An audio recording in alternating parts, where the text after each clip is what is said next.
Hello guys! Hello Sagittarius! Welcome dito sa aking channel, Alarm 888 Sagittarius.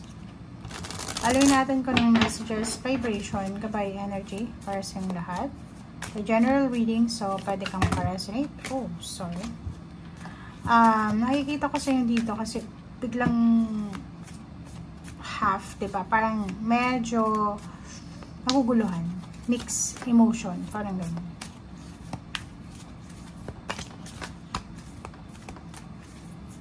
Kasi minsan malagkit yung pagbalasang ng baraha. So, ibig sabihin nun, parang kinukontra mo yung isip mo, yung emotion mo, yung situation, yung flow of energy. Okay, Sagittarius. Wow. O, diba? Sabi ko sa'yo, diba? Medyo mix, nagugulahan. Parang hindi mo masyadong makita kung ano yung gusto mo. Parang pakiramdam mo pare-pareho lang. 'Di ba? So, like for example, may nag-offer sa'yo ng work or love life. Hindi mo alam kung ano yung pros and cons ng bawat isa. Parang ganun. Number 2, higher self. Kailangan mong humingi ng tulong sa iyong spiritual helpers. Makinig ka sa iyong intuition, sa iyong instinct. Kasi may mga choices ka, may decision making ka na parang nakikita mo na pare-pareho lang eh. So, like, company, diba? Work, career. Gusto mong lumipat sa isang trabaho, pero nakikita mo, same din naman sa pinagtatrabahuhan mo, parang ganun. So, playing it safe, nakikita ko sa'yo dito na instead na gumawa ka ng desisyon, instead na ikompromiso mo, mag-compromise ka, this week, mas pipilian mo na lang na wag na lang kumilos, wag na lang gumawa ng action. Kasi magpe-play it safe ka na lang. Sorry.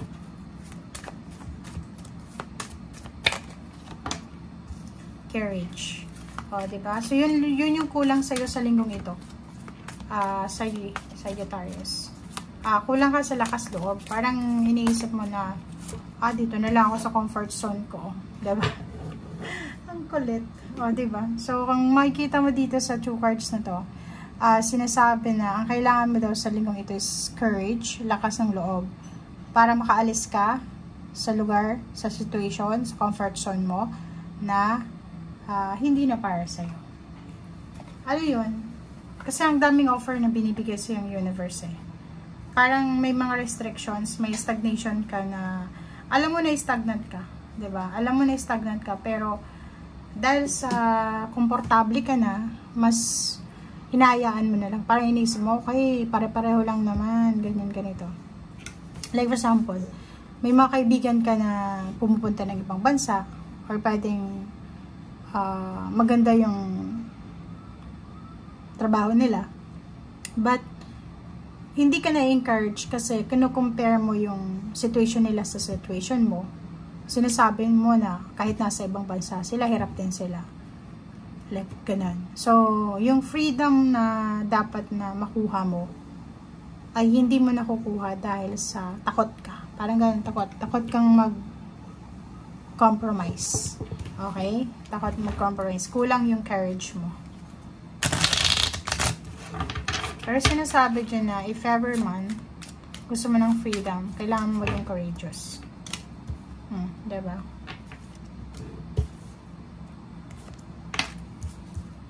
Oh, nako. Sa linggong ito mag-iingat ka kasi posibleng ma-involve ka sa isang pag-aaway. It's either tungkol to sa pera, trabaho, negosyo, or pwedeng sa love life. Ang nakikita ko sir dito, pwedeng tumaas yung position mo sa trabaho, tumaas yung sweldo, maganda yung situation mo, parang financially stable ka. And pwedeng yun ang maging source ng inggit. Pwedeng kainggitan ka and hatakin ka nila pababa. Kasi itong nakikita natin, ito yung rason eh. Parang maganda yung ano mo, maganda yung salary mo, maganda yung trabaho mo, performance mo sa work. May mga tao ditong hindi masaya. 'Di ba? Kasi nasa stagnant sila. Gagawa sila ng paraan para hatakin ka pababa. Okay. So, nakikita ko sir dito na yung mga taong ito na hahatak sa'yo pababa, sila yung mga tao na dati nang nakasakit sa'yo. So, ibig sabihin, this week, umiwas ka doon sa mga taong naging kaaway mo na or naging source na ng pain and heartaches mo. Di ba yung mga taong ginawan ka na ng masama? Yung mga taong parang ginawan ka na dati, pinatawad mo, ganyan ganito. Okay?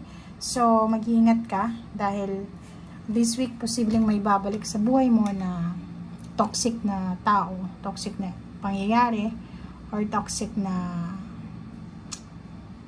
situation na siguro nangyari na, maulit, parang ano lang, repeat itself. Queen of Wands. Oh. Yung iba sa inyo dyan, may mga taong pinanghihinayangan ka. May mga taong gumawa ng hindi maganda sa'yo. Okay, like for example, may mga taong binackstab ka, sinira ka, may mga taong gumawa sa'yo ng hindi maganda. And nanghihinayang sila kasi sa ngayon, hindi sila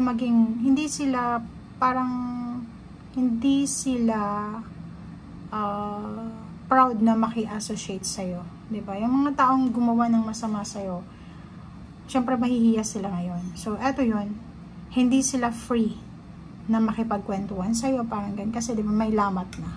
Okay? So, ingat-ingat ka kasi this week maraming tao na posibleng magsasend sa'yo ng, kasi nandito yung 8 of Wands. So, makakatanggap ka ng maraming message. Yung messenger mo is sobrang magiging busy. Puputok yung message kasi maraming magtatanong sa'yo, oy, Sagittarius, ano ba si ganyan? Kumusta ka na? Ganyan, ganito. Magkano ba yung sweldo mo? Ganyan, ganito. So, ingat-ingat ka. Okay? And yung King of Cups, kalma lang. Kasi nandito yung 5 of Wands. Pwedeng matrigger yung emotion mo. Bumalik ulit yung grudges mo and resentment. So, yun. Umiwas ka sa tukso. Huwag masyadong silosa. Huwag masyadong mag-iisip. Huwag masyadong overthinking. Free yourself from jealousy, from negativity. Umiwas ka din sa mga chismis kasi doon magsisimula yung lahat eh. Okay? And yung King of Cups dito sinasabi na be at peace. Be at peace. Huwag kang masyadong mag-iisip ng nega, lalo na sa sarili mo. Walang problema sa'yo. Kung may mga taong nagsasalita ng hindi maganda laban sa'yo, sa kanila yan. Problema nila yan kasi meron silang inggit sa kanilang katawan. Okay? So, thank you guys for watching and see you again. Bye!